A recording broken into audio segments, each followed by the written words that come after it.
So here's what I think is most important whenever we speak about God.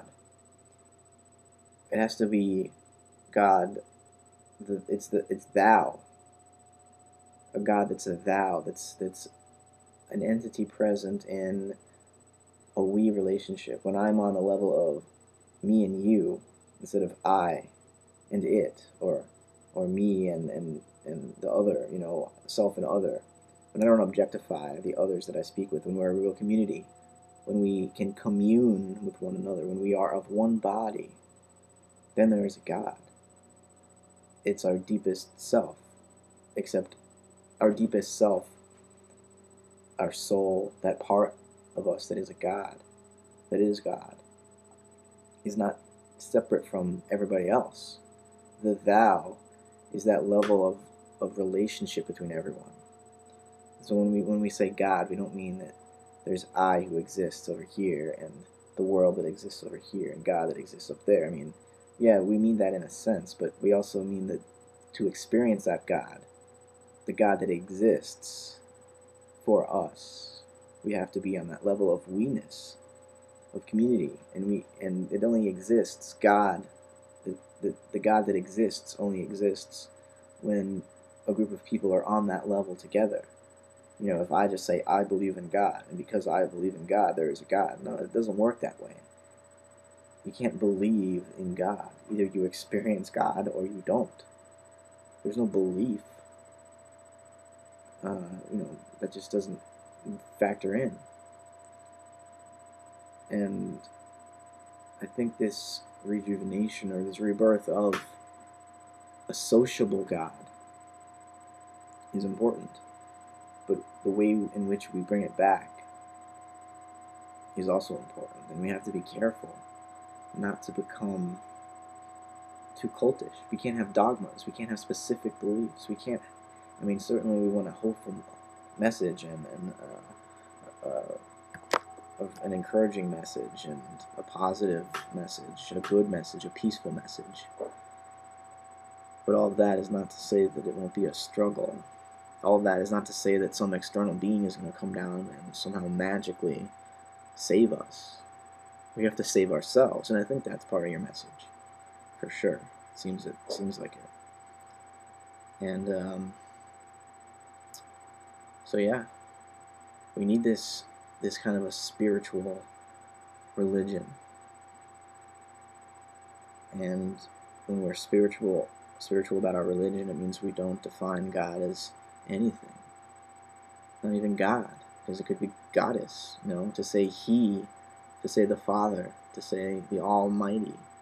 What if it's she, the void, the total emptiness, the black space. God could be either half of that coin, but the point is, yeah, it's a coin, and we can't define God because anything we say, we negate, the corollary or the opposite. So we can't speak about God. It's better to speak about what God isn't, maybe, but even that is missing the mark. So to really tie all these videos back together, again, the problem with public religion is that people are wrong about what God is and what it means to be spiritual and how to factor that into the real life we have to live with and deal with on an everyday basis. So public religion seems silly, but of course we have to define what we mean by religion, and maybe the traditional understanding of religion is outdated, and it's sort of a false characterization, or a straw man of what the real root of religion is supposed to be. Because I think at the core of every religion there's a spiritual root where you can still experience God and not just believe in God. And, that's mysticism. And certainly when mystics try to get involved in scientific and philosophical discussions, they start fuzzing words around and stuff because, mystics don't take words seriously. Words are a tool for communicating with people. They're not a means to an end. They're not a method for accomplishing something, for defining the truth.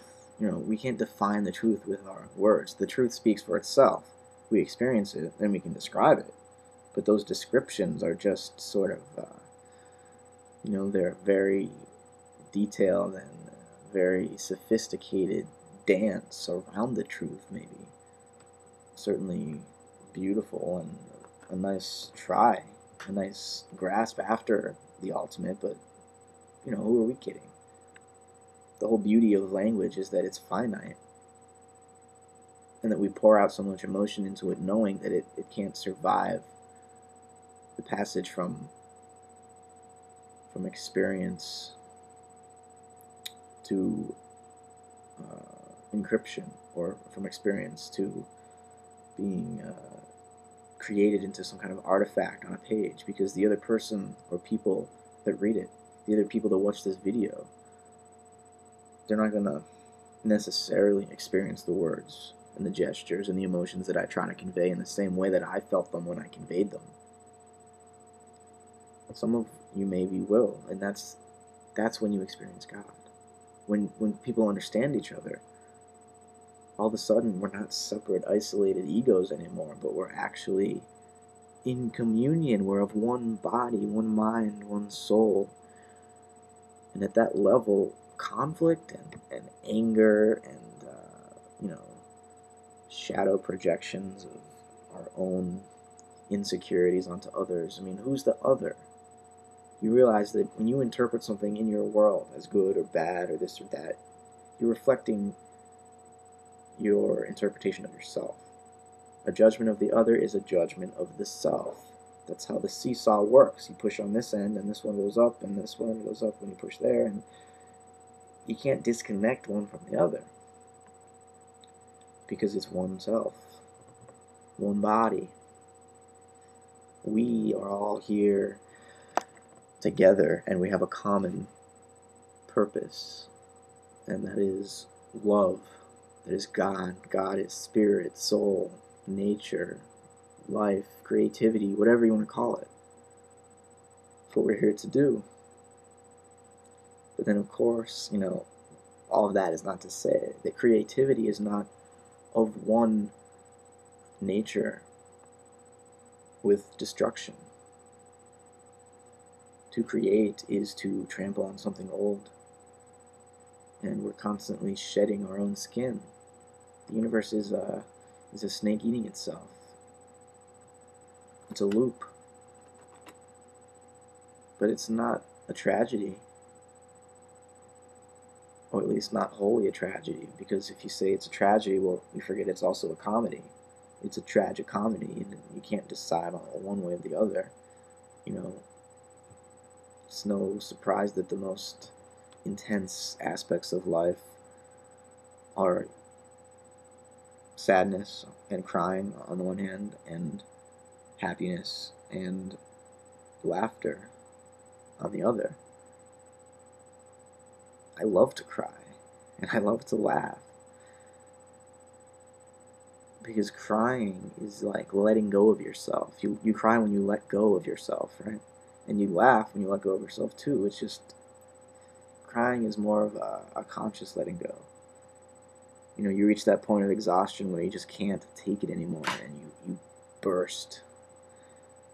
And laughing is when you can't even help it. It's not that you're struggling to reach a point where you burst. It's just that something happens and you spontaneously combust, So it's sort of, laughter is grace.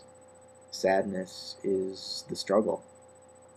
Both of them are legitimate paths to that experience of God or spirit or transcendence or whatever you want to call it, to the truth, to our purpose, our communal, collective, relational purpose, to existence, to being. There's all these names for it, to the Tao, to this.